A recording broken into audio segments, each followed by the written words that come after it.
Again, my name is Rebecca Thompson, and I'm a member of the NMU Alumni Association Board of Directors. It's a real honor to be back in Marquette. I left campus about 6 years ago, and if it weren't for the Alumni Association, I wouldn't even really have a reason or an excuse to come back to campus. And not only do I get to come back to Marquette, but several times a year I get to sort of travel the country with amazing alumni, reconnect with them, and hear about what the university is doing.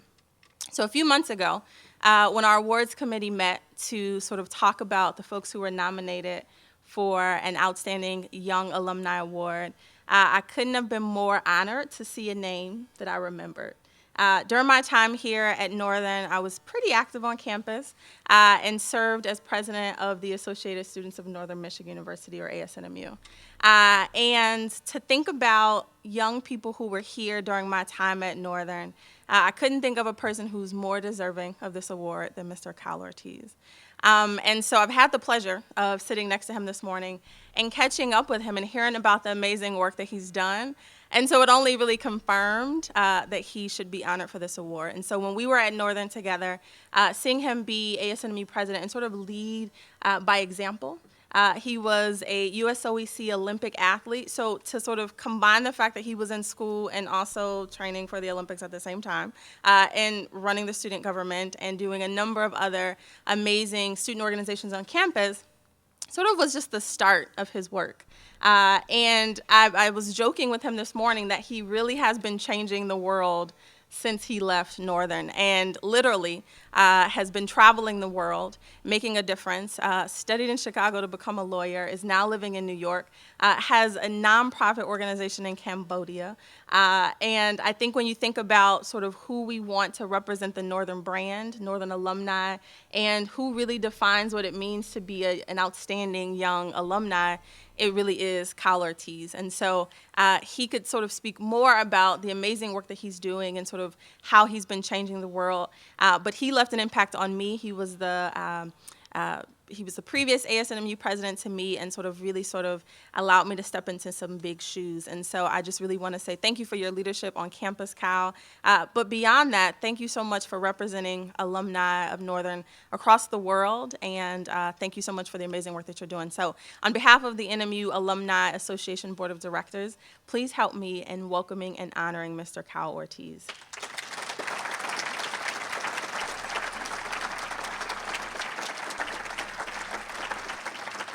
And he has his speech on an iPad, so I think that's pretty awesome. Makes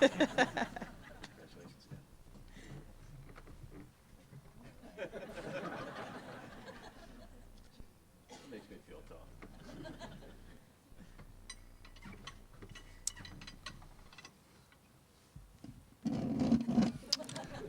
Thanks, Rebecca. That was very nice. This is an immense honor. Because it comes from this institution, which I have the very highest respect for. I graduated from Northern 7 years ago, but everything that I've done since then has its roots in my time here at NMU. And since people probably want to be there for kickoff, I won't talk about all of those things. But I'd like to share a few examples of how NMU shaped the person I am today and the person I will be 40 years from now. Somewhere in the middle of my time here, I took an English class with Professor Mark Smith, who unfortunately I don't think is here today. But as the gentleman earlier was saying, some teachers don't realize the impact they had. And I had an English class with Dr. Smith, and I wrote a paper that received an A. But Dr. Smith didn't leave it at that. He encouraged me to make it better, and I did, and I eventually got the paper published. And thus, in Dr. Smith's class, I didn't just learn to write more concisely, but I also learned to be consistently looking to improve on not only the things that aren't so good, but on the things that are already good. And I've applied this lesson to all aspects of my life. But where this lesson has been most visibly applied is in my public service work. A few years ago, I helped a friend launch a tuberculosis treatment program in India. I spent a few months there working with him on strategies for reducing the default rate. A default is when a patient starts but does not complete a treatment. Tuberculosis is a deadly disease. Some people in the United States think it's gone, but it is deadly to the tune of millions of people a year. Millions of people a year dying of a disease that we cured decades ago, and that the World Health Organization provides medication for free. But the cure isn't all easy. It requires a 7-month regimen of taking a pill nearly every day. And thus, most organizations treating TB have a default rate around 20%, which is a very scary statistic when you realize that if you start a TB treatment and do not finish, you become infected with and contagious with a drug-resistant strain that the cure is prohibitively expensive for the people who are infected by it in the third world countries making less than $1 a day. So we worked on reducing default, because if you're doing TB work and you're not doing it right, you're creating a bigger problem than you're solving. And in India, we got the default rate down to 2%. So by any metric, that would accomplish an A, but it could be improved upon. In 2010, I was living in Cambodia, and I learned that the -- killer of children in Cambodia is tuberculosis, and I saw my opportunity to improve upon 2%. The program launched in August of 2010. It was kind of a crazy few months there as I worked with and around the Cambodian government, trying to beat a fiancé visa that I had for my wife. So it had to be done by August, and it was done by August. And 120 patients later, our default rate in Cambodia is 0. But that doesn't mean it can't still be better. The Cambodian government spends typically $340 per patient, and 20% of those default. Our program right now has a cost per patient of $30. So skip dinner out one night, save a life. But I hope to bring that down to $25 as we improve our economies of scale. And I will be consistently looking for ways to improve until the disease is eradicated. But that drive to improve all comes back to an English class and an English paper where I could have simply gotten an A. But instead, Dr. Smith decided to take it to another level, and that's what makes Northern so special. Professors like Dr. Smith who take the extra step to encourage you to be better. And that student-centered focus surfaces outside the classroom as well. As Rebecca was saying, I had the good fortune to serve as ASMU president during my time here and got to see firsthand just how involved students can be. And at no time was that more obvious to me than when I had the chance to serve on the search committee that ultimately recommended Dr. Wong for his current position. And we got the right guy. He's done an exceptional job. And the reason that happened is because Northern brought everybody to the table. They had faculty, students, the community. I tell you, that's really rare in some town versus gown places that I've been involved in. And that sort of collaboration is what ensures you have the very best people. And I remembered that later in my life when I was choosing among a number of law firms offering me positions. The #1 metric I looked at was the collaborative environment.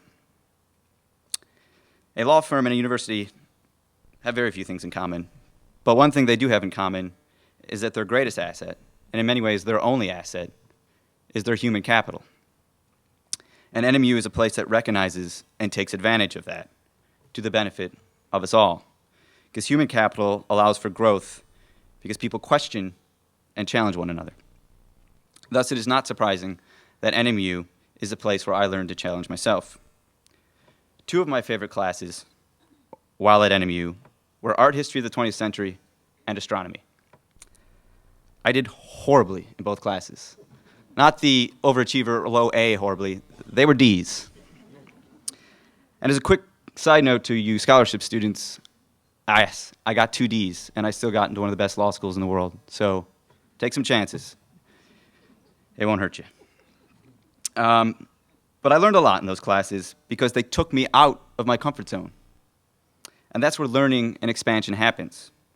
And that thirst for a challenge, that thirst to experience something new, and to put myself in an uncomfortable situation is something I grew to love and has led me to travel to over 30 countries, to take on pro bono matters completely outside of my specialty of law, and to start a TB program without any experience in health. But I'm not going to sugarcoat it.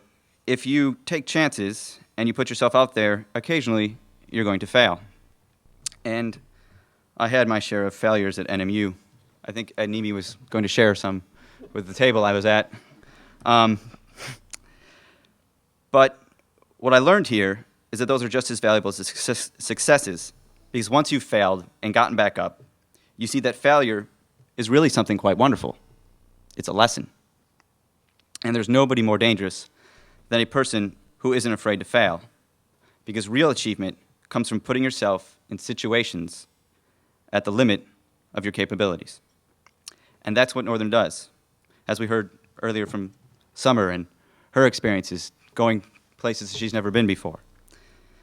It produces confident, fearless people driven to constantly improve themselves and the world around them. So thank you to everyone that makes up this great institution. Thank you for the time I had here. Thank you for setting the groundwork for 7 thrilling years that I've just experienced. They were pretty awesome.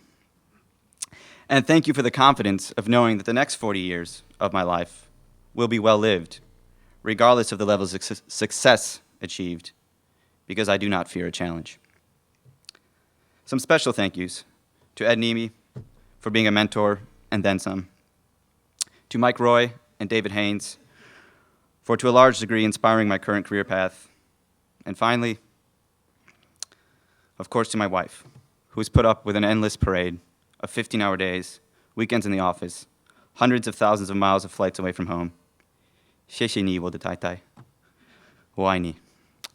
She speaks perfect English, but it's less embarrassing when I speak it in a language that nobody else knows what I'm saying. But there's nothing like coming home again. I'm thrilled to be here. Go Cats.